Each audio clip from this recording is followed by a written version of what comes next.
Alright, how's everybody doing out there? Welcome to another edition of In Between Days. We have so much to cover since our midweek check-in. This is our end of the week check-in. We're going to be covering Thursday, Friday, and the preview video for next week. And of course, we're talking about the NBC hit soap, Days of Our Lives. And this is In Between Days. My name is Jason. I've been watching Days of Our Lives since before I was even conceived. I don't know how that works, but here we're going to just jump right into things immediately because time is of the essence. But don't forget to like and subscribe and share this video and check out our archives for all the previous editions of this very show that we like to call In Between Days. And now it's time to chat chowder. On Thursday's episode, we open with Steve apologizing to Bonnie about some of his actions at dinner, but he also explains to her that when she is trying to come off as and portray basically his dead sister just because she looks a lot like Adrian, it's very weird for him and very awkward. And I mean, why wouldn't it be? So Justin and I was about to say Adrian, but Justin and Bonnie leave the restaurant, and they end up kind of sitting on a bench for a while and talking, and Justin reveals to Bonnie that he loves her, and she returns the same words and says she loves him too, and they share a kiss. And then, following up from where we left off on Wednesday, Paulina tries to understand the kiss between Ali and Chanel, and Chanel tries to explain, and she's like, alright. Rafe discovers Ben still at the cabin of Inferno. So Ben is still at the cabin of Inferno, the cabin that's caught fire many times. Ben tells Rafe he has been thinking over the divorce papers that he received from Sierra, and Rafe says it's a similar situation that happened with him and Hope, but eventually he had to just accept it. Meanwhile, Tripp visits Ava, and Rafe comes home. Tripp and Ava have a little bit of a talk, and then Tripp leaves, and Rafe and Ava talk about his chat that he had with Ben, and they kind of head for upstairs, and the rest is, as you can imagine, off camera. The strange dynamic between Tripp and Ali and Chanel also continues in the square, with all the different kisses going on. Seems to be kind of a lot of kissing going on this Thursday episode. Sean and Belle find Claire. She's worried about Ben, and they think that Sean and Belle think that Claire should be resting just where she is at home. They tell Claire that Jan is in a coma and quote-unquote won't recover this time. Claire instead goes to find Ben at the cabin of Inferno. Ben is talking about the divorce papers from Sierra, and he ends up lighting them on fire.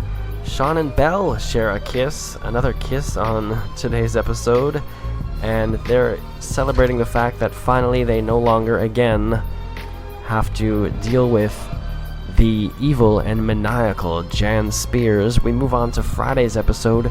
Jake and Gabby are arguing about the Kate situation and how she's blind or pretending to be blind, and also pretending not to have much memory when it comes to what happened between Jake and Gabby. But of course, Jake came clean and told her what had happened and why it happened, and she forgave him because, as we mentioned in our last video, the whole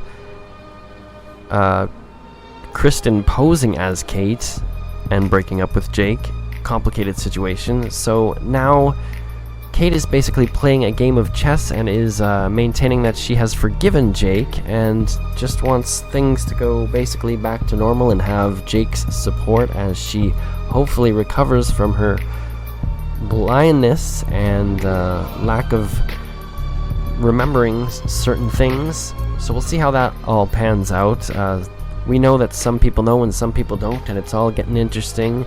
It's getting very interesting at the DeMira household, but we'll jump to that in a few minutes. First, speaking of the DeMiras, Tony and Anna visit Kate in the hospital.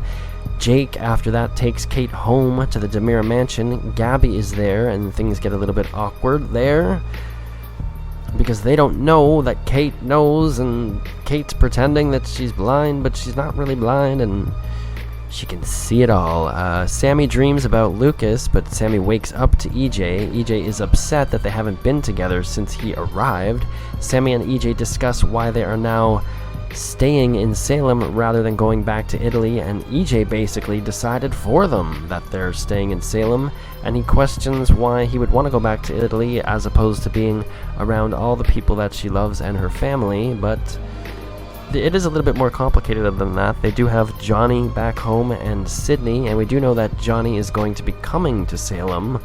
I do wonder if we're going to see Sydney at all. I mean, she's got to be somewhere.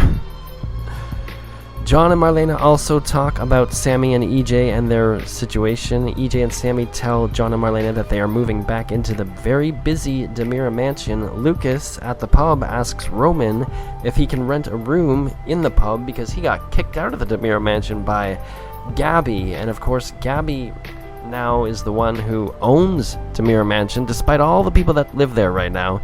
Gabby is actually the one that owns DiMera mansion because her late husband, another fake DiMera, Stefan DiMera, was the last to...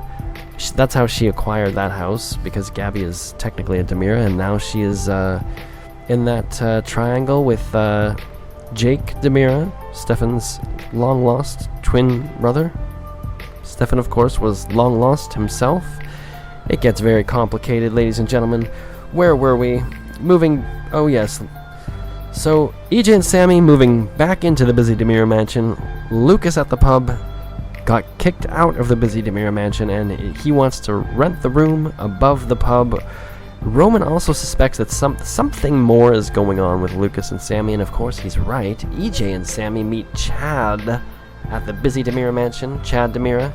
EJ is upset that Chad gave up his head position at DiMera Enterprises, and EJ wants Chad's help in overthrowing Jake DiMera from power, and Tony DiMera is also on board. All of a sudden, all these DiMeras back in town, they're all wanting to, restore the DiMera legacy the way they all see fit, and it seems like Tony and EJ, at least, are on board with getting Jake ousted, and I think that Chad is probably going to side with those two over Jake for many reasons, but we'll see what happens there. We'll see how it all pans out. And before we forget where we are, John and Marlena visit the pub, and they explain to Roman that Sammy and EJ have decided to remain in Salem, and that's almost the end of our video for this time, for the end of the week. But guess what? We have a little bit more to talk about, because we're going to talk about the promo video for next week. So if you don't like spoilers, these aren't spoilers, because it's Days of Our Lives itself releasing a promo video. But in any case, if you consider that to be a spoiler or anything like that, you can just check out at this time. But we're going to talk for a few more minutes. So in the preview video for next week, we see that Paulina tells Lanny that she had sex with Abe. She just comes straight out and says it. I had sex with your father last night. Damn, girl. Alright, so that's right, damn, girl. Gabby tells the truth to Kate. So basically, Gabby is trying to tell Kate, like, Jake is just being with you out of obligation, and he's really with me, and he's only staying with you right now because you're blind and don't remember what happened, which is actually true, but Kate knows that and is not really blind, and she's faking. So now, how will all that come out? How will all that explode? I think it's going to stretch out a lot longer, at least a little bit longer. Meanwhile, Rafe and Lucas have some sort of clash with EJ. Rafe and Lucas are sitting down and having some kind of, maybe a beverage in the Horton Square, and EJ comes along, and obviously that's going to be an interesting little scene with the three of them and their history with Samantha Jean Brady, DiMera. And finally, Xander may have killed Dr. Snyder. That's a lot of speculation going on about that. We see in the video that Xander has Dr. Snyder, I can't remember if it was either just in a headlock or at knife point, but Gwen is shouting out for Xander not to do it. We do know that there is a body found in the lake in a couple of weeks, and there is wide speculation that the body found in the lake in a week or two is going to be the dead body of the deceased Dr. Snyder. Tune in next time to In Between Days to find out how this all develops, and of course, like, subscribe, share, and keep tuning in to the NBC hit soap opera Days of Our Lives. Thanks.